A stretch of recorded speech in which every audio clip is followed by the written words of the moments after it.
Judi online semakin meresahkan, mulai dari para karyawannya yang ditindas dan dipekerjakan secara paksa. Lalu sindikat penipuan mereka sudah tersebar luas di berbagai negara. Jahatnya perusahaan judi online tak sebatas hanya merugikan para pemainnya, perusahaan judi online juga saling menyerang di antara mereka. Seperti yang dilakukan perusahaan ini, mereka meretas situs saingan lalu para pekerja lapangan langsung menuju markas perusahaan judi saingan mereka. Tak segan-segan mereka menghancurkan markas dan studio perusahaan judi online saingan. Bahkan nyawa pun tak lagi mereka perhitungkan. Chang Gi merupakan seorang petugas lapangan salah satu perusahaan judi online yang sangat mahir bela diri, dan ia ditugaskan untuk membasmi dan mencuri semua server judi online saingan bos mereka. Dengan mencuri server milik saingan, maka perusahaan ini mendapat keuntungan lebih banyak karena semua pemain yang tersebar di seluruh dunia akan diarahkan ke situs mereka. Lalu bos kasino online hanya duduk manis di belakang mejanya melihat uang yang begitu banyak masuk ke situsnya. Para pekerja di situs judi online yang ditindas tentu saja akan berusaha untuk melarikan diri seperti yang dilakukan pemuda ini. Chow terus berlari dari kejaran para petugas lapangan tempat perusahaan judi online ia bekerja. Chow sempat bertemu dengan mobil polisi yang melintas dan meminta pertolongan. Namun polisi ini malah lambat dan letoy sehingga pemimpin lapangan dari perusahaan judi online ini datang. Orang bernama Chang Gi ini tak segan-segan menghilangkan nyawa orang lain demi melindungi bos dan perusahaannya. Sindikat judi online dan pengedaran obat terlarang juga sangat masif di Korea. Sering sekali para detektif dari kepolisian menemukan markas judi online dan pengedaran obat terlarang. Detektif Sok-do sangat bekerja keras dalam memberantas kejahatan siber di kota ini. Bahkan ia menemukan beberapa barang bukti dan bukti obrolan orderan barang terlarang yang sangat masif menggunakan aplikasi khusus. Sok-do pun ingin mencari informasi sebanyak-banyaknya dari tempat ini dengan menangkap para kurir yang bekerja di sini satu persatu. Para pekerja di perusahaan judi online ini pun semakin takut setelah ada salah satu dari mereka dihilangkan nyawanya setelah mencoba kabur dari tempat kerja. Pemuda ini ditusuk oleh atasannya sendiri dan kasus ini akan ditangani oleh detektif Sok-do. Ia pun langsung membentuk tim khusus untuk menangani kasus ini. Beberapa informasi sudah dicoba untuk dikumpulkan. Namun saat mereka mencoba mencari informasi untuk masuk ke dalam situs judi online yang diduga perusahaan besar yang harus mereka tangkap, Sok-do dan timnya harus mendaftar menjadi VIP di situs itu dan membutuhkan banyak uang. Ternyata cara Sok-do mendapatkan uang adalah dengan cara menyerang dan merampas salah satu kasino yang ada di kota. Bos kasino di kota ini ternyata semua sangat takut dengan Sok-do dan mereka mudah saja memberikan uang kepadanya. Tak hanya itu, Sok-do juga meminta mereka mencarikan orang yang pernah menjalankan bisnis kasino online sebagai sumber informasi bagaimana cara situs judi online ini bekerja. Pria gondrong inilah yang akan membantu Sok-do untuk memberikan informasi tentang situs judol dan bagaimana sindikat judol antar negara bekerja. Pihak kepolisian pun harus sampai bekerja sama dengan salah seorang mantan bos kasino online untuk mendapatkan informasi bagaimana sistem mereka bekerja. Setelah mendapatkan beberapa informasi, pihak kepolisian pun menyamar dan pergi ke salah satu kasino yang diduga menjadi afiliasi dari perusahaan judi online target mereka. Detektif wanita dan mantan bos kasino online ini pun sengaja menghabiskan uang mereka dan berpura-pura mengeluhkan kasino ini. Sampai datanglah seorang pria yang menawarkan situs judi online yang menjanjikan kepada mereka. Dan tepat sekali itu adalah perusahaan yang menjadi target mereka, yaitu Emperor Casino. Pihak kepolisian pun langsung bergerak untuk menangkap pria yang merupakan marketing dari Emperor Casino. Lalu setelah berhasil ditangkap, detektif Sok-do pun langsung menggali informasi lebih jauh dari pria ini. Setelah salah satu pegawai dari perusahaan judi online ini tertangkap, pihak kepolisian pun mendapat informasi kalau orang yang ditugaskan untuk mencuci semua uang hasil perusahaan judi online mereka akan tiba di Korea. Detektif Sok-do pun langsung mengikutinya dan ternyata mereka membuka sebuah perusahaan ekspor pakaian ilegal untuk mencuci semua uang hasil judi online. Saat mengetahui ada polisi, pria yang bertugas untuk mencuci uang ini pun langsung kabur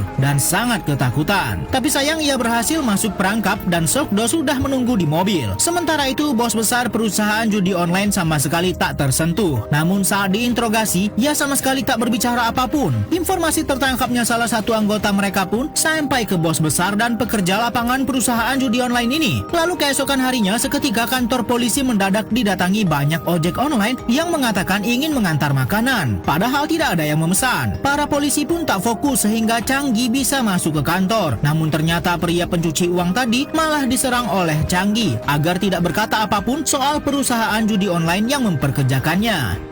pihak kepolisian telah kecolongan. Saksi mereka sudah diserang oleh bos besar perusahaan judi online yang akan mereka tangkap. Bahkan perusahaan judi yang mencuci uang dengan mengekspor pakaian secara ilegal juga tak segan-segan menyerang anggota mereka sendiri yang dianggap akan merugikan. Pria bernama Changgi inilah yang sudah menghilangkan banyak nyawa demi bosnya. Changgi merasa kesal karena ia tak kunjung mendapat bayaran dari bosnya yang terus memperkaya diri. Saat pihak kepolisian sudah mendapat informasi di mana bos judi online ini berada, mereka malah bertemu dengan Changgi. Detektif Sokdo awalnya tidak berbuat apa-apa saat mereka tak sengaja bertemu di lift. Namun saat Changgi menghindarinya, Sokdo merasa curiga bahwa orang ini adalah kaki tangan bos besar Jang yang akan mereka tangkap. Sokdo dan rekannya pun mencoba mengikuti Changgi dan sepertinya Changgi sudah tahu bahwa mereka adalah polisi. Sehingga Changgi pun melakukan serangan. Detektif Sokdo pun harus menghadapi anak buah Changgi terlebih dahulu sehingga Changgi berhasil meloloskan diri.